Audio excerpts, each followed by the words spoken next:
News any time को अभी subscribe कीजिए, हर खबर सबसे पहले।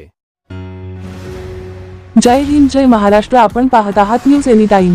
पाहूया महत्त्वाची बातमी। रावेर तालुक्यातील विवरे येथे पिसाळलेल्या कुत्र्यांचा धुमाकूळ, 7 जणांना घेतला चावा, गावात भीतीचे वातावरण, ग्रामपंचायत दुर्लक्ष करत असल्याचा आरोप।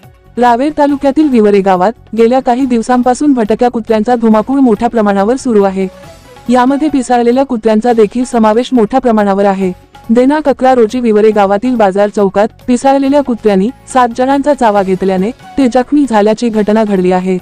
विशेष म्हणजे काल आठवडे बाजार होता। शेख जाबीर, शेख रमजान, शेख सद्दाम, शेख हुसेन, शेख रईस, शेख कासम, कलावंती, हरिश्चंद्र गाढे व इतर 4 अशी जखमींची नावे आहेत।